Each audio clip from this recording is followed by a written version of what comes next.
Bonjour et bienvenue dans cette nouvelle édition de notre JT spécialement dédié aux catastrophes naturelles. Sans plus attendre, voici les titres. Suite au séisme qui a secoué le sud-est de la France en avril dernier, nous commencerons avec un état des lieux du risque sismique dans l'Hexagone. Nous reviendrons ensuite sur les actions de décontamination à Fukushima, 3 ans après l'accident nucléaire, et nous finirons ce JT avec les dernières actualités en images. Un séisme de magnitude 5,2 a eu lieu le 7 avril dernier dans les Alpes de Haute-Provence. La secousse a été ressentie dans tout le quart sud-est du pays, soit par plus de 2 millions de personnes dans 1300 communes. Même de faible intensité, ce tremblement de terre est révélateur du risque sismique en métropole. Reportage de Mariona Viva et de Bastien Sabaros.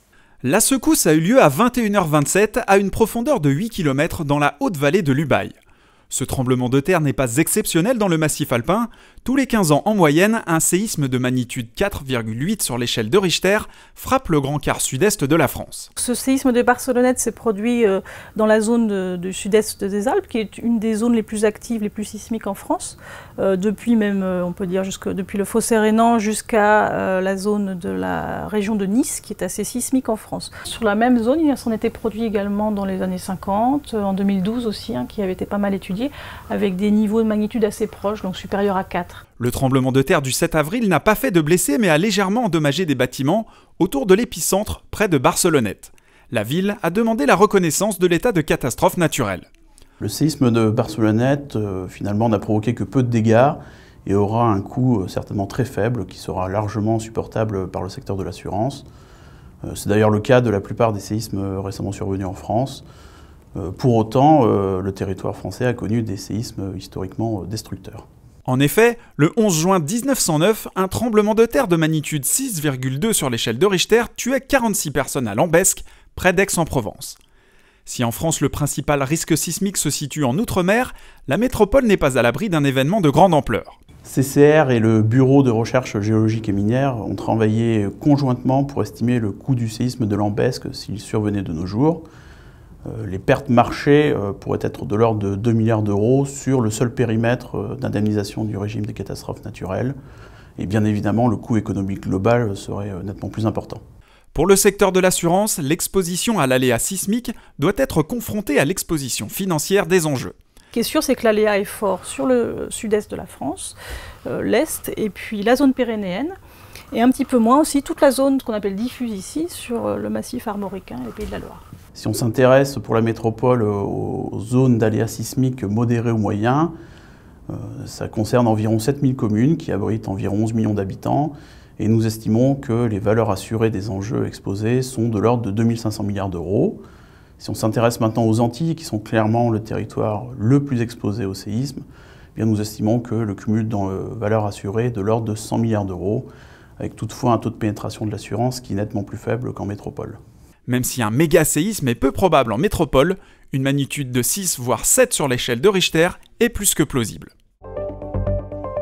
Le 11 mars 2011, un tremblement de terre de magnitude 9 a provoqué un tsunami gigantesque sur les côtes du Japon. Ces deux événements ont déclenché l'accident nucléaire de Fukushima.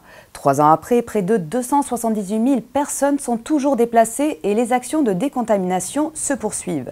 Analyse des conséquences de la catastrophe avec Fleur Gore, auteur de l'étude Tremblement de terre, tsunami et accident nucléaire de la centrale de Fukushima. 3 ans après la catastrophe, on peut constater que le gouvernement japonais met en œuvre d'énormes moyens pour réhabiliter les territoires impactés par l'accident nucléaire, pour décontaminer les zones touchées et permettre le retour des populations. Les techniques les plus utilisées, les plus efficaces, consistent à retirer les éléments contaminés, donc les feuilles mortes, les boues, les mousses.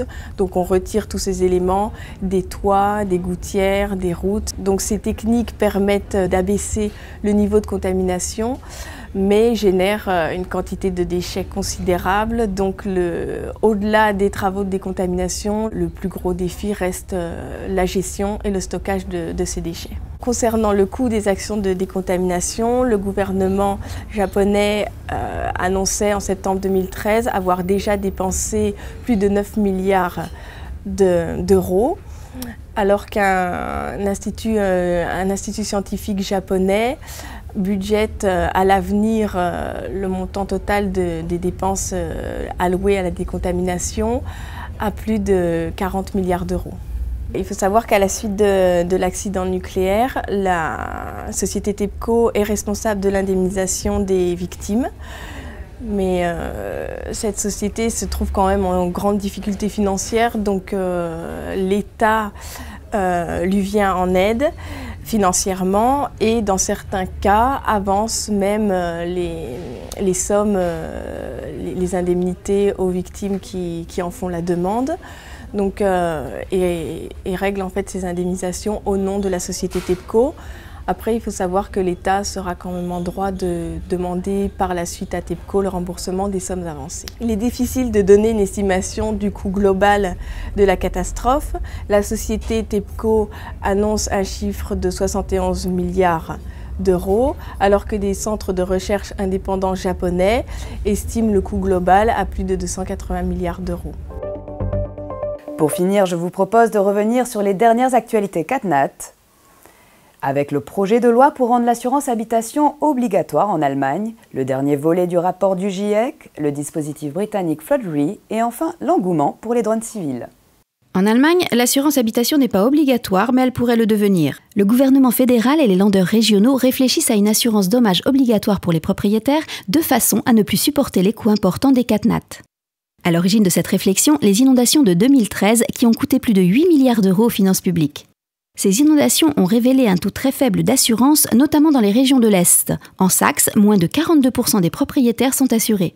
Les assureurs allemands s'opposent au projet du gouvernement, cette proposition faisant débat, notamment au sujet de l'équilibre entre solidarité et responsabilisation des propriétaires de biens exposés.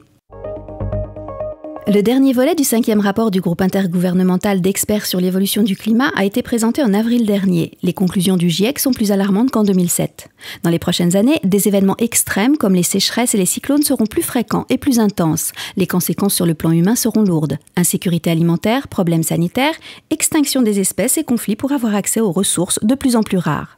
Enfin, le GIEC met en garde les décideurs contre le coût économique de l'inaction. Une augmentation de la température mondiale de 2 degrés pourrait ainsi entraîner une perte d'entre 0,2% et 2% des revenus annuels mondiaux. L'Association des assureurs britanniques et le gouvernement du Royaume-Uni ont signé un accord pour créer un fonds inondation. À partir de l'été 2015, Flood Re doit permettre aux foyers les moins aisés d'assurer leur maison contre les inondations moyennant un plafonnement des primes facturées. Flood Re doit permettre à 350 000 foyers situés en zone inondable de pouvoir s'assurer à un prix raisonnable. Les sinistres enregistrés par Flood Re seront indemnisés à la fois par les primes ainsi que par une taxe nationale estimée à 180 millions de livres. Cette taxe sera prélevée sur les primes habitation prélevées par les assureurs britanniques. Si le coût des sinistres dépasse la capacité du fonds, l'État apportera sa garantie en dernier recours. Les drones civils s'invitent dans les expertises CatNat. En effet, ces engins volants télécommandés munis d'une caméra sont de plus en plus utilisés pour évaluer les dégâts après une catastrophe naturelle. Ils permettent d'obtenir des images précises, même dans des zones à risque, et ceci à un moindre coût. Leur utilisation devrait se multiplier dans les prochaines années. Encadrer ces activités des drones à usage civil est un des objectifs de la Commission européenne. Les nouvelles normes porteront sur la sécurité, la sûreté, le respect de la vie privée, la protection des données, l'assurance et la responsabilité. Cette édition du JT Catastrophe naturelle est maintenant terminée. Merci de nous avoir suivis. Je vous donne rendez-vous dans 3 mois pour un nouveau numéro.